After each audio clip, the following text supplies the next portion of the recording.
Praise the lord. ప్రియమైన దేవుని బిడ్డలారా, దైవ సేవకులారా, నా యొక్క ఫేస్బుక్, యూట్యూబ్, వాట్సాప్ ఫ్రెండ్స్ అని మీ అందరికీ కూడా నా యొక్క హృదయపూర్వకమైన ధన్యవాదాలు చెల్లించుకుంటున్నాను. ప్రియమైన దేవుని బిడ్డలారా, నిన్నటి దినాన ఏ యొక్క విషయాన్ని మాట్లాడుకున్నాం మనం అంతకీ కూడా తెలుసు. వంశావళి కోసం మాట్లాడుకున్నాం, దానికోసం చెప్పుకున్నాం, దానికోసం విన్నాం. వాక్య వివరణ కూడా నేను మీకు చాలా క్లియర్గా నిన్నటి దాకా చదివి వినిపించడం జరిగింది. నేను చెప్పాను కదా, అబ్రహాం అయిన ఒక్కడికి దేవుడు ఏం చేశాడంటే ఇస్సాకునిచ్చాడని చెప్పాను. ఇస్సాకుకి వాగ్దానం చేసినప్పుడు ఇసుక రేణు వలె పుడతారు అంటే ఏదో అని మనం అనుకున్నాం. తర్వాత ఇస్సాకుకి 2 కొడుకులు కదా, యాసాబుని పక్కన పెడదాం. యాకోబు లెక్కల్లోకి వచ్చినవాడు. ఎందుకంటే దేవుడు ఎప్పుడైనా సరే బైబిల్ చదివిన రీతిన, చూసిన రీతిన, విన్న రీతిన కనిష్టమైన వాళ్ళని లాస్ట్ పర్సన్ని చాలామందిని ఎక్కువగా ఎన్నుకున్నట్టుగా మనకు అనిపించింది. సో ఫస్ట్ ఉన్నవాళ్ళు కూడా దేవుని యందు శ్రేష్ఠులు, జ్యేష్ఠత్వం కలిగిన వారు అనుకోండి.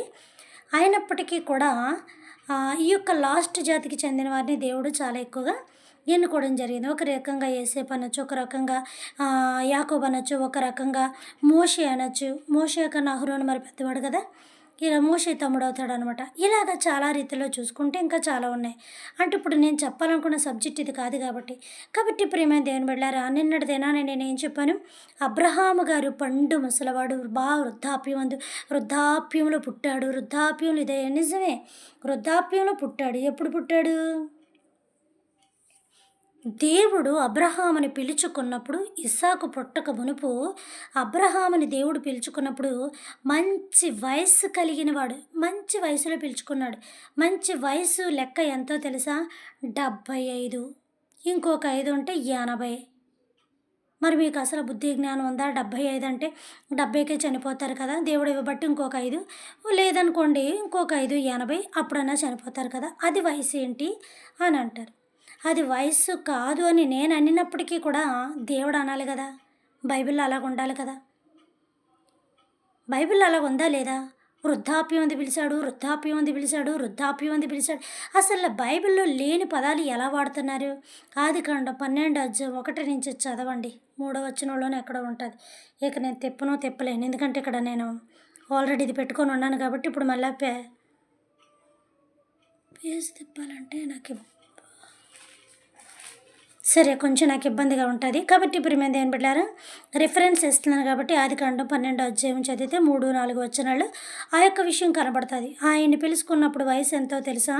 యెహోవా దేవుడు అబ్రహాముని పిలిచినప్పుడు 75 సంవత్సరాలు. సరే అప్పుడు 75 కదా, అయితే వృద్ధాప్యానికి చెందినవాడు కదా, వృద్ధుడు కదా అనుకోవచ్చు. ఇలా మనం అనుకుంటామని మన జ్ఞానం మరీ విపరీతమైన జ్ఞానం కదా. కాకరకాయని బీరకాయని కాకరకాయని చేసి చూసేవాళ్ళం. మంచిగా అది అక్కడ ఉన్నట్టుగా చూసేవాళ్ళం కాదు. కానీ దానికి 10 కట్టి ఆ 10 దాన్ని బయటకు బాగా పబ్లిసిటీ చేయడం బాగా అలవాటు.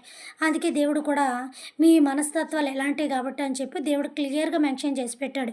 ఈడు కలిగిన వాడు అబ్రహాము 75 సంవత్సరాలకి దేవుడు పిలవగా ఆ క్షణమున ఆ 75 సంవత్సరాలు ఉన్న అతను ఒంటి మీద ఉన్న 75 సంవత్సరాలకు అబ్రహాము ఈడు కలిగిన వాడంట. చదవండి, అక్కడ ఉంటుంది. ఈడంటే ఏంటి? ఇప్పుడు భాష మారబట్టి, లాంగ్వేజ్ మారబట్టి ఏజ్, సరే ఇంగ్లీష్ పదాలు పక్కన పెడదాం. కాబట్టి ఈడు అంటే వయసులో ఉన్నవాడు, యవ్వన కాలపు కుర్రోడు, వయసులోకి వచ్చిన కుర్రోడు, యవ్వనస్తుడు, ఇలాగా ఒక మాటకి 10-15 అర్థాలు ఉంటాయి. అది ఇంగ్లీష్ అయినా, హిందీ అయినా, తెలుగు అయినా, సో లాంగ్వేజ్ ఏదైనప్పటికీ కూడా ఒక భాషకి, ఒక మాటకి ఒక 5-6 అర్థాలన్నా ఖచ్చితంగా వస్తాయి. ఒక 10-15 కాకపోయినా కనీసం ఒక 5-6 అర్థాలన్నా మనకి ఎలాగ వస్తుంటాయి. కాబట్టి ఈడు కలిగిన వాడు అని కానీ, కుర్రోడు అని కానీ, యవ్వనస్తుడు అని కానీ పెట్టచ్చు. అంటే ఈడు కలిగిన యవ్వనస్తుడు కాబట్టి దేవుడు అక్కడ పిలిచినప్పటికీ కరెక్ట్గా అతని ఏజ్ పూర్తి చేసి 75 సంవత్సరాలకి అతనికి ఇవ్వడం జరిగింది. 75 సంవత్సరాలకి ఇతను పిలవడం జరిగింది. 100వ సంవత్సరానికి అతనికి పుట్టడం జరిగింది. 99వ సంవత్సరానికి దేవుడు వాగ్దానం చేయగా ఎవరు మొత్తానికి 100 సంవత్సరాలు వచ్చేటప్పటికి టోటల్గా అక్కడ అది జరిగింది. పైగా ఇంకొక 70.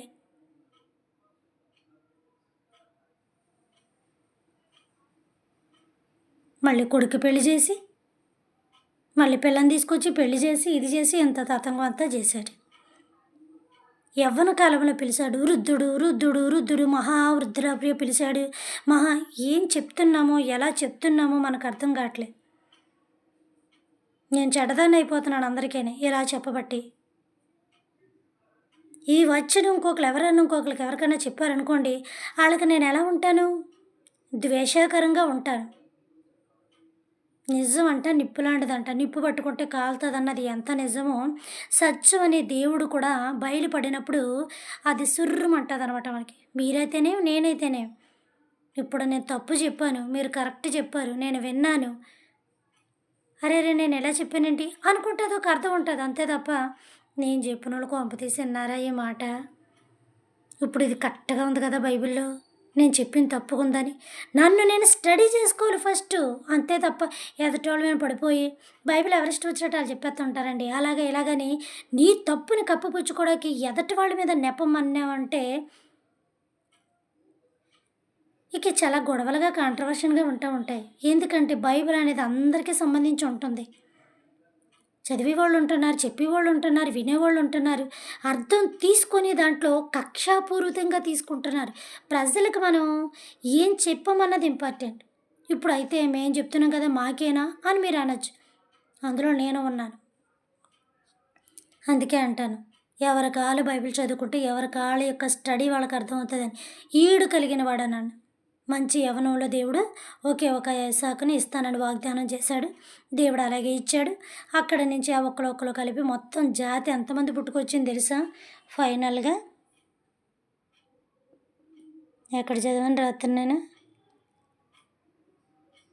నేను మందమరుపు.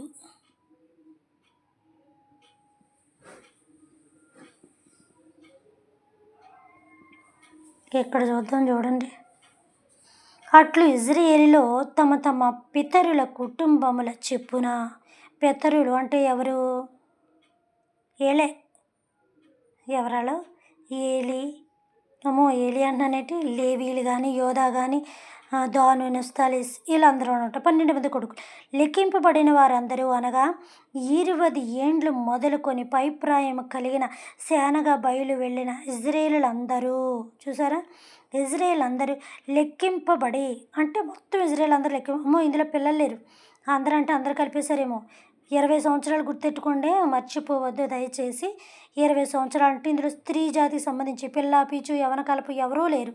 అందులో కొంచెం వృద్ధులు, వాళ్ళు ఎవరు లేరు. వృద్ధులు అంటే మళ్ళీ కుర్రవాళ్ళు 19 సంవత్సరాల కాడి నుంచి కిందకి ఎవరూ లేరు. అంటే చిన్న వయసు నుంచి 19 సంవత్సరాల దాకా ఆళ్ళ లెక్కలో రాలే. 20 సంవత్సరాలు దాటిన వాళ్ళే వచ్చిన జాతి ఇదంతా.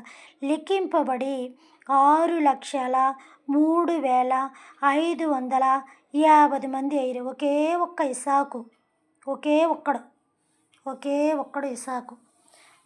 6 లక్షల, లక్షలలో 6,000, 6 లక్షలు, వేలల్లో 3,000, వందల్లో 500 మంది. కట్టి ప్రియమైన దేవుని బిడ్డలారా, చూసారా ఎలా ఉందో? వాగ్దానం చెయ్యనివాడు, నమ్మదగినవాడు అని మాట ఇచ్చి నిలబెట్టుకున్నవాడు ఇసుక సంతానం ఎలాగవుతుంది? అందుకే వెళ్ళినప్పుడు ఎవరి స్త్రీలు ఎక్కడి నుంచి వచ్చారు, ఏంటి జాతి, ఫారో ఇలాగనేతున్నారు, ఎలా మన భూభాగాన్ని ఆక్రమించేశారు ఏంటి వీళ్ళందరినీ. అప్పుడు ఫారో శత్రుత్వం పెంచుకొని వీళ్ళందరినీ కూడా బయటికి పంపించేయాలి, వీళ్ళందరూ కూడా కష్టపెట్టాలి అని చెప్పి ఇది చేసి వాళ్ళకి విపరీతమైన బరువులు ఇవ్వడం జరిగింది. అక్కడి నుంచి మోషే ఎంటర్ అవడం, అక్కడి నుంచి ఇజ్రాయేల్ జనాంగం రావడం, అక్కడ నుంచి దేవుడు తీసుకురావడం. వీళ్ళ మనస్తత్వాలు భయంకరమైన మనస్తత్వాలు సుమా, వీళ్ళ మనస్తత్వాలు క్రూరమైన మనస్తత్వాలు, వీళ్ళ మనస్తత్వాలు చాలా నీచమైన మనస్తత్వాలు. దేవుడా రక్షించు, దేవుడా రక్షించు, దేవుడా కాపాడు, దేవుడా బరువులు తీ, దేవుడా భారం తీ అన్న వాళ్ళే దేవుడు 40 సంవత్సరాలు కష్టపడ్డ వీళ్ళ కష్టాన్ని 40 సంవత్సరాలు సుఖపెట్టాడు. వెంటనే మనసు తిరిగిపోయి అక్కడ ఉల్లిపాయలు, చేపలు, పీతలు, రొయ్యలు అన్నీ గుర్తొచ్చేసాయంట వాళ్ళకి. దేవుడితోటి మళ్ళీ ఎటకారాలు, దేవుడు అని చెప్పి దేవుడి పని చెప్పి ఎటకారాలు చర్చిల్లోని, దేవుడి పేరు చెప్పి విక్రించడాలు, దేవుడి పేరు చెప్పి హేళన చేయడాలు, దేవుడి పేరు చెప్పి వచ్చింది వేషధారి లక్షణాలు. చర్చిలో కూర్చోవడమే, అందమైన డ్రెస్ వేసుకొని రాగానే సరికాదు, అందమైన మెంటాలిటీ ఉండాలి, అందమైన బుద్ధి ఉండాలి. ఒకళ్ళ పట్ల ఒకలాగా చర్చిలో చాలా చోట్ల జరుగుతున్నాయిలాగా. కాబట్టి ప్రియమైన దేవుని బిడ్డారా, ఈ యొక్క విషయాన్ని గనక మనం తర్కించుకుంటే చాలా దారుణంగా ఉన్నాయి సంఘాల్లో చాలా దారుణంగా ఉన్నాయి. భక్తి ఏమి ఉండట్లేదు. నాకు తెలుసుండి నేను అనేకమైన చోట్ల సేవా పరిచర్యకి వెళ్తానని తెలుసు. నాకంటూ ఒక సంఘం ఉంది, చిన్నదో పెద్దదో. నాకంటూ ఏదో దేవుడు బయట చిన్న చిన్న మీటింగ్స్ ఏవో ఇస్తూ ఉంటాడు. మీకు తెలుసు అంతా. కాకపోతే ఇన్నాళ్ళ కొంచెం నేను ఫేస్బుక్కి రిలీజ్ చేయట్లేదు, అంతే వెళ్తున్న మీటింగులకి. కాబట్టి ప్రియమైన దేవుని బిడ్డారా, ఈ యొక్క రీతిలో చూసుకుంటే చాలా నీచమైన మెంటాలిటీ కలిగి ఉంటున్నారు సంఘంలోకి వెళ్తున్న వాళ్ళు. గుర్తుపెట్టుకోండి, నువ్వు దేవుడి కొరకు వెళ్తున్నప్పుడు దేవుని మాత్రమే ప్రదర్శించు. ఎవరి మనోభావాలు మనం దెబ్బతీయకూడదు, ఎవరి మీద మనం ఇష్టానుసారంగా ప్రవర్తించకూడదు. దేవుని ఎదుట అందరూ సమమని సమంగా చూడాలి. అధికారం ఎవరు ఇవ్వకుండా మనం తీసుకోకూడదు, అధికారానికి వెంపర్లాడకూడదు మనం. అలాగని నిజమైన భక్తులను బాధ పెడితే దేవుడు కూడా ఊరుకోడు. సంఘాలు చెదరగొట్టి వారి కింద అయిపోయారు, కాపర్లు బాధలు పెట్టేవారి కింద అయిపోయారు. సంఘాలు ఎంతో కూడగట్టుకొని కట్టుకుంటున్న సంఘాలు కూడా నిప్పులు కూల్చేవారి కింద చాలామంది ఉంటున్నారు. నేను అందరినీ ఉద్దేశించి అంటలేదు, కొంతమంది. ఎందుకంటే నేను వెళ్తున్న చోట్ల నాకు అలా చెప్పబట్టి నేను ఇప్పుడు మీతో చెప్తున్నాను. కాబట్టి ఒకవేళ అలాంటి మనస్తత్వం మనం కలిగి ఉంటే దైవ సేవకులకు విరోధంగా మనం ప్రవర్తించదు దయచేసి. ఒకవేళ నీ మనసు అంత గాయపడి ఇది చేసినప్పుడు వాళ్ళతో నువ్వు చెప్పుకో, అంతే తప్ప వాళ్ళ మీద మనం ఇది చేస్తూ ఉండకూడదు. చెప్పుకొని మాట్లాడుకొని దాన్ని ఎలా ఉందని, దాని యొక్క పర్యవస్థానం ఏంటి, దాని యొక్క నిర్ణయం ఏంటని మనం ఆలోచించుకోవాలి. కాబట్టి ప్రియమైన దేవుని బిడ్డలారా, ఎంతమంది తిరగబడడం మొదలుపెట్టారు. ఇక్కడ నుంచి స్టార్ట్ అయింది వాళ్ళ యొక్క యుద్ధం. ఎవరి యుద్ధం? మళ్ళీ ఒక గంట కూర్చోవాలని గుర్తు రావాలంటే మోషేకిని కోరాహుకిని. కాబట్టి ప్రియమైన దేవుని బిడ్డలారా, ఈ 12 మంది ఎవరని చెప్పాను? శ్రేష్ఠులు, దేవుడు ఎన్నుకున్న శ్రేష్ఠులు. ఈ శ్రేష్ఠులు ఇంకా శ్రేష్టమైన జాతి ఎవరు అనగా లేవి గోత్రికులు. ఈ గోత్రం ఎలాగొచ్చిందంటే, లేవి అనేవాడు ఒక మనిషి, అతనికి పెట్టబడిన ఒంటికి పేరు లేవి. ఇప్పుడు నా పేరు రాణి, నా ఒంటికి పెట్టబడింది. ఇంకొకరి పేరు ఉంటుంది, రమేషో, సురేషో, రాజో, గీజో, భూజో ఏదో ఉంటుంది. అది వాళ్ళ ఒంటికి పెట్టబడిన పేరు కదా. ఇక్కడ అలాగే ఏంటంటే రూబేను ఒంటికి పెట్టిన పేరు, షిమ్యోను ఒంటికి పెట్టిన పేరు, లేవి ఒంటికి పెట్టిన పేరు, యోధా ఒంటికి పెట్టిన పేరు, నఫ్తాలి ఒంటికి పెట్టిన పేరు, ఇష్మాకరు ఒంటికి, ఇలాగా 12 మంది కొడుకులకి ఒంటికి పెట్టిన పేర్లే కదయ్యి. అప్పుడు ఒంటి పేరుతోటి ఏమైంది? ఇంటి పేరు కింద వచ్చింది. ఇంటి పేరు కింద ఎవరికి వెళ్ళింది? కొడుకులకి వెళ్ళింది. కొడుకుల పేరు నుంచి వచ్చాక ఏమొచ్చింది? గోత్రాలుగా మార్చబడింది. అంటే ఏంటంటే శ్రేష్టమైన జాతికి చెందినవారు. వీళ్ళందరికన్నా ఈ 11 మంది ఒక శ్రేష్టత, ఇంకొక గోత్రం ఇంకో శ్రేష్టత. ఈ 11 మందిలోని ఈ ఒక్క శ్రేష్టత కలపలేదు. ఒక్కడు ఎవరు అంటే లేవీలు. లేవీలు ఎవరు అనగా యాజకులు. అందుకే దేవుడు వీళ్ళతోటి కలపలేదు.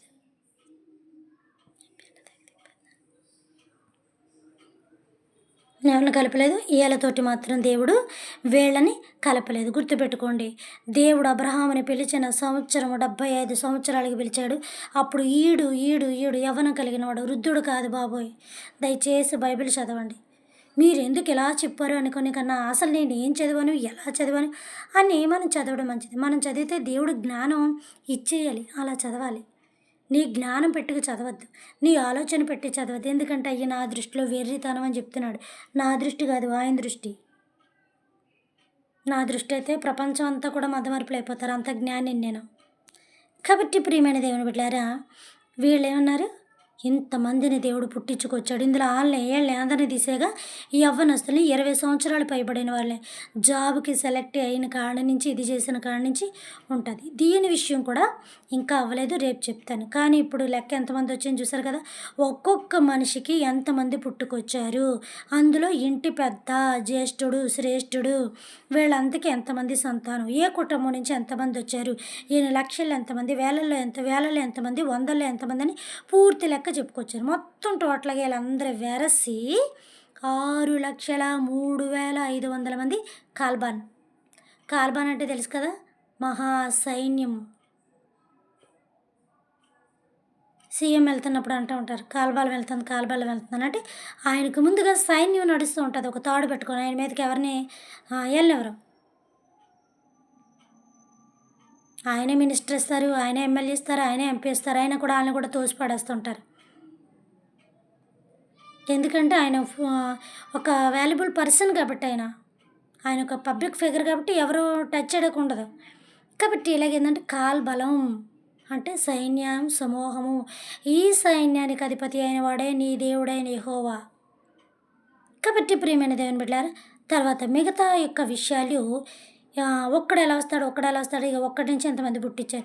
ఈలోగా స్త్రీలను కలుపుకుంటే, పిల్లల్ని కలుపుకుంటే, స్త్రీ జాతిలో పిల్లల్ని, యవ్వనస్తుల్ని, వృద్ధుల్ని అందరిని కలుపుకుంటే ఆళ్ళు ఇంకో 6 లక్షలు వేసుకోవచ్చా? వేసుకోవచ్చేమోలే. అలాగే పురుషుల్లో 19 సంవత్సరాల కింద ఉన్న వాళ్ళని, అలాగే పురుషులు వృద్ధులైన వాళ్ళు కూడా కలుపుకుంటే ఇంకో 6 లక్షలు వేసుకోవచ్చా? గట్టిగా వేసుకుంటే 3 6లు వస్తుందేమో. కాబట్టి ప్రియమైన దేవుని బిడ్డలారా, అంతకు మించి డబుల్ ఉంటుంది. కానీ దేవుడు ఇక్కడ ఆ యొక్క లెక్క ఇవ్వకుండా శ్రేష్ఠతమైన వారి లెక్క ఇచ్చాడు. ఇక్కడ నుంచి రేపు దినమున మరలా దీనికి సంబంధించి ఇంకా కొంచెం వాక్యం ఉంది. అంటే ఇది కాదు, ఇదే దీనికి సంబంధించి ఇంకొంచెం మ్యాటర్ ఉంది. అది కూడా చెప్పిన తర్వాత అప్పుడు 12 ఏంటి, 12 సంఖ్య ఏంటి దాని మీద చెప్పబడుతుంది. పెన్న మాత్రం నేను తెగ తిప్పేస్తున్నాను ఏదో పెద్ద ప్రొఫెసర్ లాగా.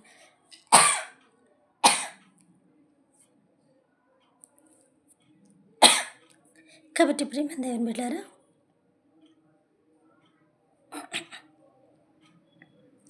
ఈ యొక్క వాక్యానికి సంబంధించి రేపు దినం మనం అనేది ఇచ్చుకోవడం జరుగుతుంది.